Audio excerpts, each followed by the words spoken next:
पाकिस्तान एक बहुत important role play कर रहा है इस सब में। जैसे कि अमेरिका हुआ, ईरान हुआ, इज़राइल हुआ, खाड़ी मुल्क हुए, पाकिस्तान हुआ, ये आज किस कगार पे खड़े हैं। ये वो लड़ाई है जो ऐसी लड़ाई नहीं है कि कहीं हो रही है। अरे ये वो लड़ाई है जिससे पूरा दुनिया जो है वो अफेक्टेड है। पाकिस्तान इसके अंदर एक बहुत अहम रोल प्ले कर रहा है और ईरान ये जानता है। क्यों ये पाकिस्तान कर सकता है? क्योंकि पाकिस्तान के पास कुछ अलग ही काबिलियत है। हमारा जो ये 4 दिन की लड़ाई हुई थी सिंदूर, उसके बाद अमेरिका ने ये तय किया, बाकी खाड़ी देशों ने ये तय किया, इस नतीजे पे पहुँचे कि पाकिस्तान की जो कन्वेंशनल लड़ाई लड़ने की जो ताकत है वो भी बहुत अच्छी है। पाकिस्तान ने क्या किया है, ख़ासतर Pakistan army chief field marshal Asim Munir, उन्होंने 4 ऐसे मुल्क ले लिए हैं जो ख़ास मुल्क हैं वेस्ट एशिया में। तीसरा इम्पोर्टेंट रोल जो कि ख़ास रोल है आर्मी चीफ पाकिस्तान का, आसिम मुनीर का। यहाँ से बात वो करता है ईरान के साथ और फिर टॉप लीडरशिप के साथ ईरान की, और उधर टॉप लीडरशिप अमेरिका की, प्रेसिडेंट ट्रंप, जेडी वांस, इनसे सीधी बात होती है फील्ड मार्शल आसिम मुनीर की। बहुत सारे लोगों ने मुझे ये कहा कि आप एक वीडियो हिंदी और उर्दू में बनाइएगा खाड़ी युद्ध के बारे में, जिसको हम वेस्ट एशिया बोलते हैं, क्योंकि जहाँ वहाँ युद्ध है वहाँ उसमें 5 महीने पूरे हो गए हैं और अब वो 6ठे महीने में है। तो ये मेरी कोशिश है उसको बनाने की। तो सवाल ये पूछा जा रहा है आज वेस्ट एशिया में 5 महीने से लड़ाई चल रही थी। हम जानते हैं लड़ाई शुरू हुई थी 28 फरवरी को, जब अमेरिका और इज़राइल ने धोखे के साथ ईरान पे हमला कर दिया था, और 2 दिन के अंदर अंदर 2 मार्च को ईरान ने जो स्ट्रेट ऑफ हॉर्मुज़ है, जहाँ से 20% दुनिया का तेल और गैस निकलती है, उसको बंद कर दिया। वो ईरान के कब्ज़े में है स्ट्रेट ऑफ हॉर्मुज़। और हम ये भी जानते हैं कि ये लड़ाई इन पिछले 5 महीने में जो 28 फरवरी को शुरू हुई थी, 17 जून को अमेरिका राज़ी हो गया था ईरान से बातचीत करके एक एग्रीमेंट करने की, जिसको बोला जाता है मेमोरेंडम ऑफ अंडरस्टैंडिंग। देखिए, आप एग्रीमेंट तभी करते हैं किसी मुल्क के साथ जब आपको लगता है कि आपके पास लड़ाई करने के जो ऑप्शंस थे वो है ही नहीं।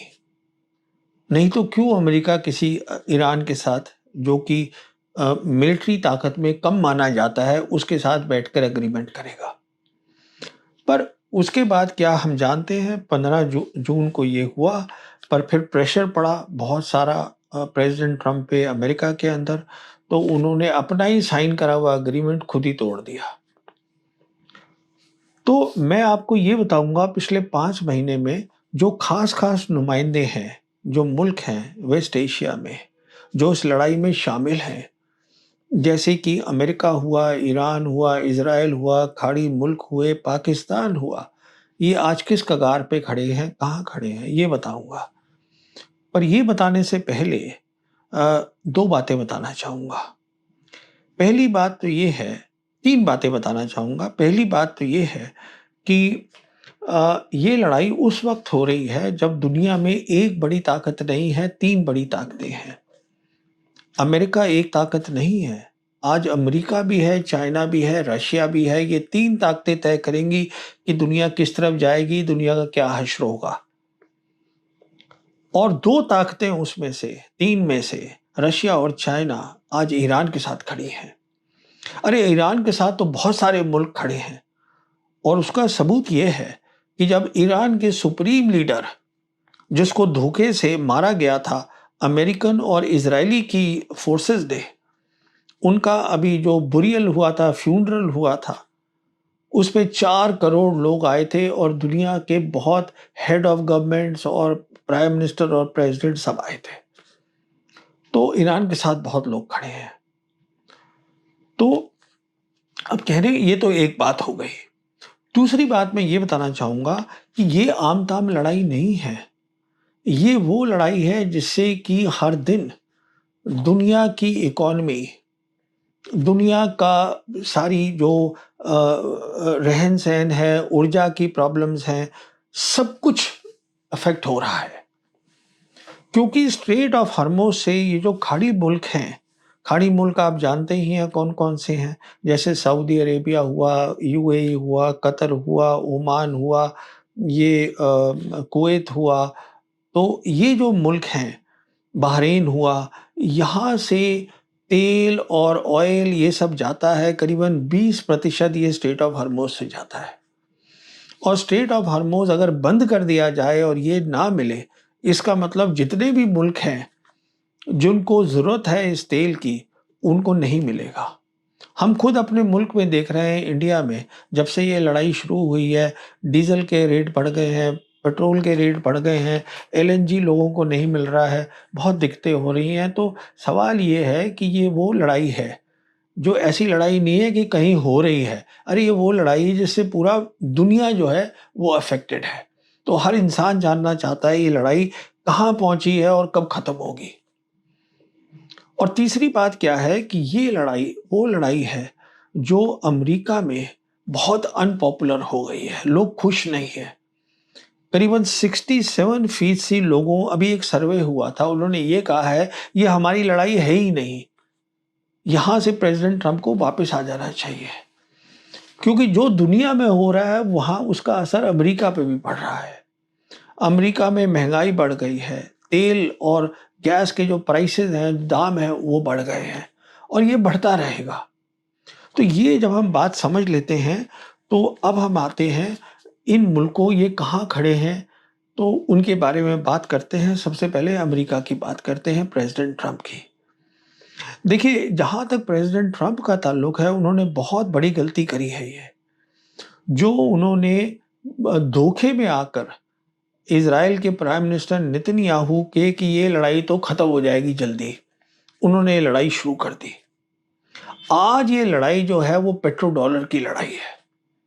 इसको थोड़ा समझाता हूँ, क्या चीज़ है पेट्रो डॉलर। देखिए, 1974 में अमेरिका ने सऊदी अरेबिया से बात करी और कहा कि देखिए आपके पास तेल और गैस है, ये आप दुनिया को, बहुत सारे मुल्क हैं दुनिया में, एशिया में जापान है, इंडिया है, चाइना है, साउथ कोरिया है, यूरोप में है बहुत मुल्क, जो जिनको आपका तेल और गैस चाहिए।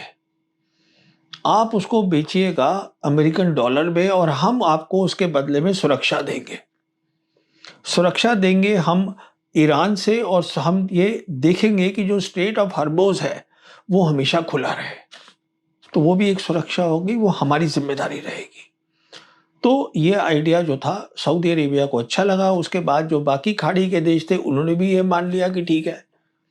अच्छा, अब जो मुल्क हैं जिनको वहाँ का तेल और गैस और बाकी चीज़ें चाहिए, उनके लिए ज़रूरी हो गया कि अमेरिकी डॉलर होने चाहिए उनके पास। अब अमेरिका ने क्या शुरू किया कि जो अमेरिका जो है वो कमाता कम है और खर्चा ज़्यादा करता है। तो उसका जो नेशनल डेट है, जो मतलब उसके ऊपर जो कर्जा है, वो बढ़ता गया। और उनको सिर्फ ये करना था कि नोट डॉलर छापते रहो, और जितना भी उनका कर्जा था उसको वो अमेरिकन ट्रेजरी बॉन्ड, वो एक बॉन्ड है जो वो बेच देते थे उन मुल्कों को जिनको की खाड़ी से तेल और गैस चाहिए। तो वो मुल्क तो ये खरीद रहे थे अमेरिका के जो डेट है, अमेरिका का कर्जा वो खरीद रहे थे, और अमेरिका लगा हुआ था अपना डॉलर छापने में। ये सारा गेम था। तो अभी क्या हुआ है कि अगर अमेरिका इस स्ट्रेट ऑफ हॉर्मुज को नहीं खुलवा पाता तो बहुत बड़ी दिक्कत हो जाएगी। क्योंकि फिर ये जितनी भी मुल्क हैं खाड़ी के, ये सोचेंगे कि अगर वो खोल ही नहीं सकते तुम, वो कब्जे में ईरान के ही है, तो हम जो है, हम ईरान की बात क्यों ना मान लें। हम क्यों डॉलर में कर रहे हैं, अपना तेल और गैस बेच रहे हैं, हम लोकल करेंसी में बेचते हैं, उससे और अच्छा होगा। ईरान उनको बोल रहा है आप अपनी लोकल करेंसी में ट्रेड करिएगा, आप क्यों डॉलर में करने में लगे हैं ट्रेड। तो अगर वो हो गया तो अमेरिका को बहुत बड़ी दिक्कत हो जाएगी, क्योंकि उसके ऊपर तो कर्जा बहुत ज़्यादा है। कर्जा बहुत ज़्यादा है तो इतनी बड़ी उसकी मिलिट्री ताकत है, कोई 780 उनकी बेसेस है, मिलिट्री बेसेस, 80 मुल्क दुनिया के अंदर, वो उसको चलाएंगे कैसे, पैसे ही नहीं है, उनकी खुद की इकॉनमी ख़त्म हो जाएगी। तो पेट्रो डॉलर एक ऐसी चीज़ है जिसके कारण प्रेसिडेंट ट्रंप अब छोड़ के नहीं जा सकते, ये एक मसला है। साथ में एक और मसला क्या है कि अभी एक रिपोर्ट आई है कि जो नज़दीकी सलाहकार हैं प्रेसिडेंट ट्रंप के, जो मिलिट्री के मामलों को जानते हैं, और जैसे कि मतलब जेडी वैंस उनके वाइस प्रेसिडेंट हैं, उनके chairman joint chiefs of staff सबसे बड़े मिलिट्री कमांडर हैं जनरल केन, उन्होंने ये बताया है प्रेसिडेंट ट्रंप को कि देखिए हमारे पास मिसाइल्स बहुत कम हो गई हैं, क्योंकि अभी तक जो आप लड़ाई लड़ रहे थे उसमें खर्चा बहुत हो गया है मिसाइल्स का। और ये वो मिसाइल नहीं है जो आपने फायर करनी है, ये वो मिसाइल है जो कि ईरान और ड्रोन की मिसाइल्स को रोकेंगी, जिसको हम बोलते हैं इंटरसेप्टर्स, रोकने वाली, जो बहुत महंगी होती है, बनने में बहुत वक्त लगता है, और उसकी खास कमी आ गई है। इसका मतलब अगर ईरान फायर करता है इजराइल पे या बाकी जो और है खाड़ी के अंदर मुल्क हैं जैसे जॉर्डन है, जहाँ पर बेसिस हैं अमेरिका की, तो फिर वो उनको रोक नहीं पाएंगे। तो उनके लोग कहेंगे कि भाई ये अमेरिकन बेसिस हमने यहाँ क्यों रखी है, तो हमारा नुकसान हो रहा है, हमें सुरक्षा कहाँ मिल रही है इससे। तो वो कमी आ गई है। तो क्या और अच्छा इस और साथ साथ अब ये सबसे अहम बात है जो आप समझिए, प्रेसिडेंट ट्रंप धमकाते रहते हैं ईरान को कि मैं तुम्हारे ऊर्जा के जितने भी साधन हैं, तुम्हारी ऑयल फैसिलिटीज हैं, गैस फैसिलिटीज हैं, उन सबको तबाह कर दूंगा। मैं तुम्हारी जितनी पावर की ये है एनर्जी है, जैसे आपके इलेक्ट्रिसिटी है, उसको ख़त्म कर दूंगा। ईरान ने ये कहा है कि आप जो हमारे ऊपर करेंगे, हम जीसीसी कंट्रीज जहां पर कि आपकी बेसिस हैं, हम उसको वहां तबाह कर देंगे। अब सवाल ये है कि अगर प्रेसिडेंट ट्रंप ये सब ईरान पे करते हैं तो ईरान तो शायद झेल लेगा। क्यों झेल लेगा? क्योंकि ईरान जो है खाड़ी मुल्क छोटे छोटे से हैं। ईरान जो है बहुत बड़ा है, इराक से 4 गुना है। वहाँ पर पहाड़ भी हैं, फॉरेस्ट भी हैं, नदियाँ भी हैं, और वो जो है उसके पास मतलब काफ़ी सहूलियत है, काफ़ी उसके पास फैसिलिटीज़ है।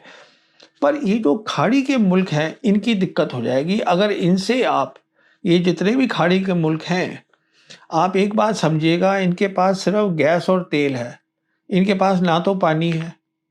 पानी का वो प्लांट लगता है क्योंकि जो पानी है समुंदर का वो पिया नहीं जा सकता, उसको डिसैलिनेशन प्लांट बोलते हैं। खाना इनका सारा बाहर से आता है।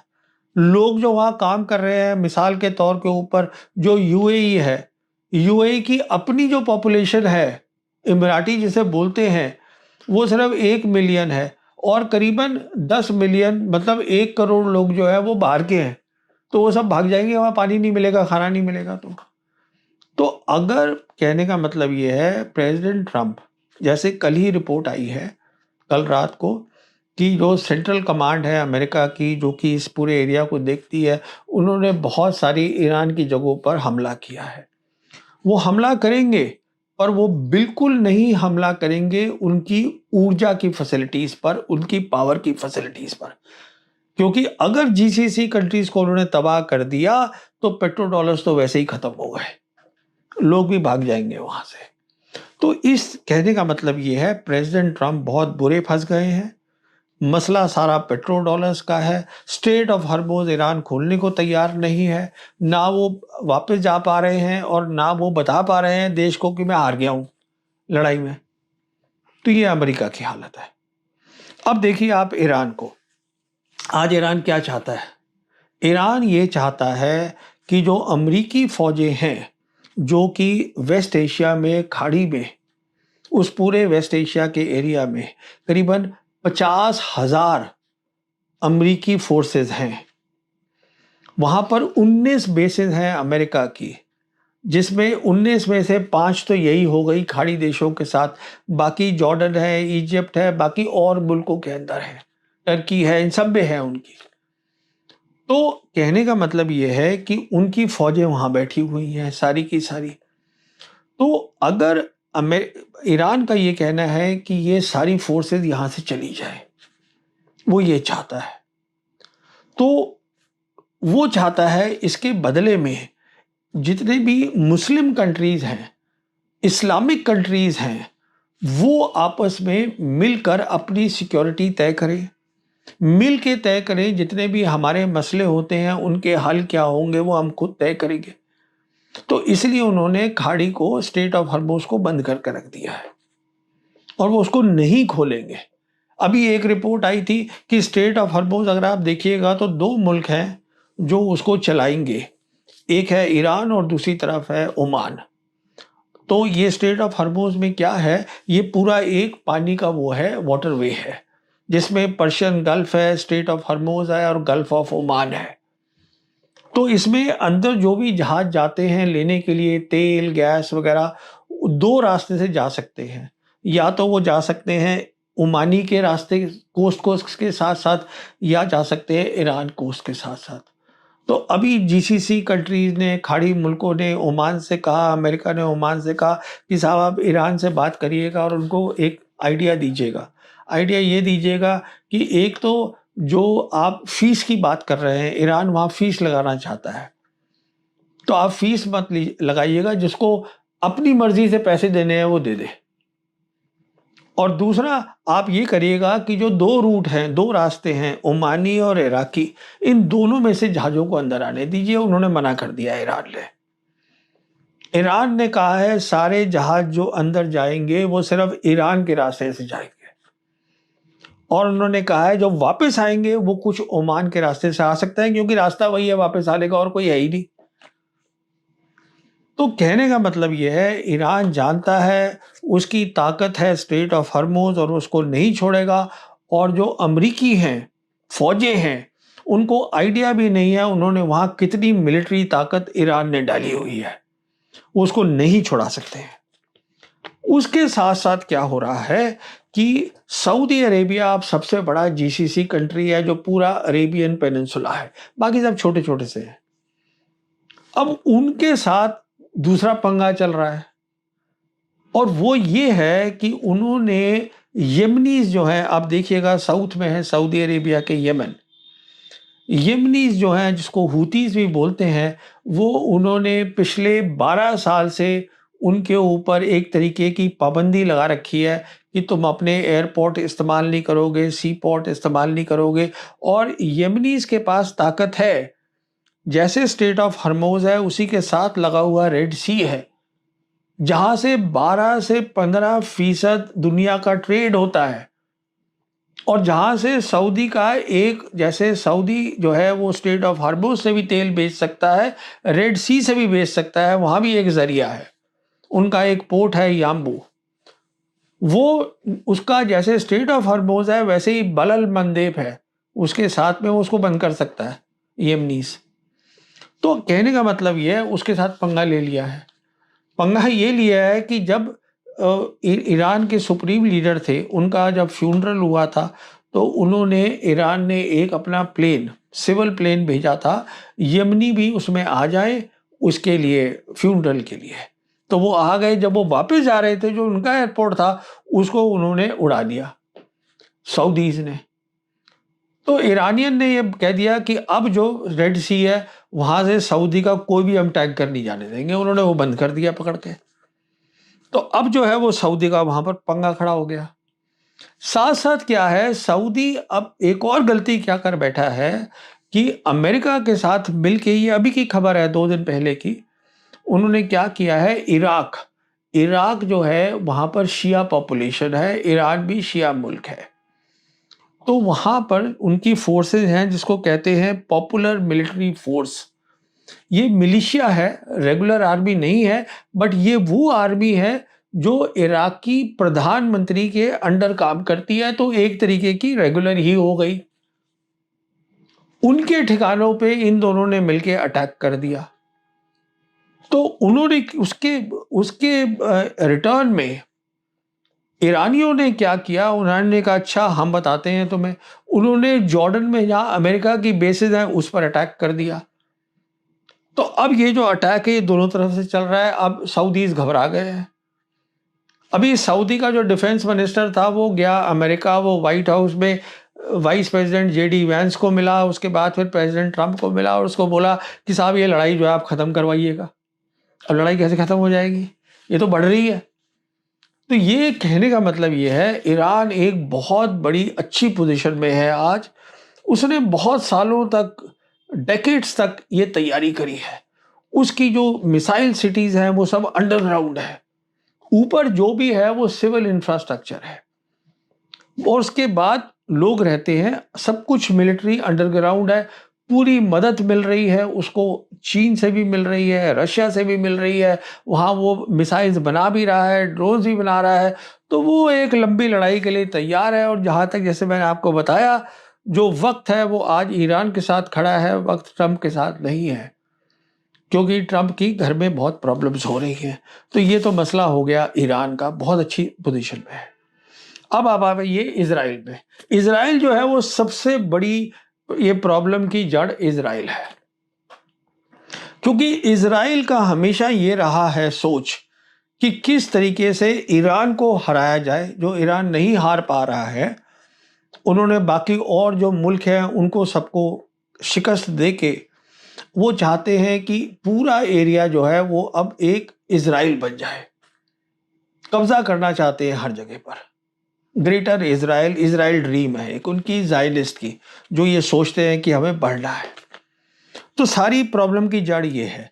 तो जहाँ तक इनका ताल्लुक है, अभी इजराइल के प्राइम मिनिस्टर नेतन्याहू अभी एक दिन पहले प्रेसिडेंट ट्रंप को मिले थे व्हाइट हाउस में, और उन्होंने कहा है कि वो मान गए हैं प्रेसिडेंट ट्रंप की, मैं तुम्हें पूरा जो है तुम्हारे साथ मैं कोऑपरेट करूंगा और हम मिलके काम करेंगे। पर उनका तो प्रायोरिटी अलग है। उनकी प्रायोरिटी ये थोड़ा है कि हरबोज खुले, उनकी प्रायोरिटी ये थोड़ा है कि पेट्रो डॉलर्स हो। उनकी प्रायोरिटी ये है कि ईरान के पास न्यूक्लियर वेपन नहीं होना चाहिए, क्योंकि अगर ईरान के पास न्यूक्लियर वेपन है तो इसका मतलब ये है कि ईरान शिकस्त कभी हो ही नहीं पाएगा। क्योंकि उन्होंने ऑलरेडी कोशिश कर ली। जब 28 फरवरी को लड़ाई शुरू करी थी, तो क्या लड़ाई थी वो? ये थी कि 28 फरवरी को जो टॉप लीडरशिप थी ईरान की, उसको मार दिया। ईरान जो इजराइल है, उनकी स्पेशलिटी ये है, मोसाद जो उनकी एजेंसी है, स्पाई एजेंसी जो है, इंटेलिजेंस एजेंसी, वो पता लगाती है कौन सा लीडर कहाँ है। वो लीडर को मार दिया। उन्होंने सोचा था लीडर मर जाएंगे तो उसके बाद क्या होगा, ये पूरा मुल्क जो है वो ख़त्म हो जाएगा। वो तो हुआ नहीं। अब उनका निशाना है न्यूक्लियर वेपन पे। और एक और चीज़ जो वो देख रहे हैं, जो बहुत ही ज़रूरी है, समझने वाली है। देखिए, जहाँ तक ईरान का ताल्लुक है, वो चाहता है बाहर की ताकतें चली जाएं, मतलब कि अमेरिका। पर इजराइल तो वेस्ट एशिया में ही है। तो अब एक बात और क्या हुई है कि जो इस साल जो अमेरिका का जो पेंटागन है, जो कि मिलिट्री हेडक्वार्टर्स है, उसका बजट है, उस बजट के साथ साथ एक लाइन और है, और वो ये है कि वेस्ट एशिया के लिए अमेरिका और इजराइल की जो फोर्सेस हैं वो मिलके काम करें। कहने का मतलब ये है कि इतनी तगड़ी है इजराइल की पकड़ अमेरिका की कांग्रेस के ऊपर, जो उनकी नियम बनाती है, लॉज बनाती है, कि उन्होंने उसको ये लिखवा दिया है ये होने के लिए। इससे वो क्या करना चाहते हैं कि अगर अमेरिका जाता भी है वेस्ट एशिया से, तो जो अमेरिका का जो सेंट्रल हेडक्वार्टर्स है, जिसको हम बोलते हैं सेंट्रल कमांड, वो इजराइल प्राइम मिनिस्टर के अंडर आ जाएगा। इसका मतलब इजराइल वहीं रहेगा, सेंट्रल कमांड हेडक्वार्टर वहीं रहेगा, अमेरिका की मिलिट्री एजेंसीज, इंटेलिजेंस एजेंसी सब काम करेंगी इजरायली प्राइम मिनिस्टर के लिए। तो ये वो आगे की सोच रहे हैं कि इजरायली नेतन्याहू की, किस तरीके से मैं जो है, अमेरिका अगर निकल भी जाता है यहाँ से, फिर भी अमेरिका की मिलिट्री इंटेलिजेंस ताकत मेरे हाथ में रहे। तो ये इनका मसला है, वो बिल्कुल अलग है। अब देखिए, पाकिस्तान एक बहुत इंपॉर्टेंट रोल प्ले कर रहा है इस सब में। पाकिस्तान 4 चीजें कर रहा है जिसको मैं समझाना चाहता हूं, क्योंकि जो चीज ग्राउंड पे हो रही है उसको आप झुठला नहीं सकते हैं। पहली बात, जैसे मैंने आपसे बताया कि ईरान चाहता है कि जो अमेरिका यहाँ से अगर निकल जाता है, तो हमारे पास इस्लामिक एक तरीका होना चाहिए, जिसको हम बोलते हैं इस्लामिक फ्रेमवर्क, जिसके तहत जो है, जो इस्लामिक कंट्रीज वहाँ हैं, और सारी हैं, तो उनके जो मसले हैं हम आपस में हल कर लें, जिसको हम बोलते हैं कलेक्टिव सिक्योरिटी। हमें लड़ाई करने की ज़रूरत नहीं है, हमें लड़ाई सिर्फ बाहर की ताकत से करनी है, अंदर जो है हम बातचीत कर लें। पाकिस्तान इसके अंदर इस्लामिक फ्रेम जो रीजनल फ्रेमवर्क है, जिसको मैं इस्लामिक फ्रेमवर्क बता रहा हूँ, एक बहुत अहम रोल प्ले कर रहा है और ईरान ये जानता है। तभी ईरान ने जो अपना मेमोरेंडम ऑफ अंडरस्टैंडिंग जो मैंने बताया 17 जून को साइन किया था अमेरिका के साथ, उसका नाम ही रख दिया है Islamabad MOU, memorandum of understanding. क्यों ये पाकिस्तान कर सकता है? क्योंकि पाकिस्तान के पास कुछ अलग ही काबिलियत है। पाकिस्तान इकलौता मुस्लिम कंट्री है जिसके पास न्यूक्लियर वेपन्स है।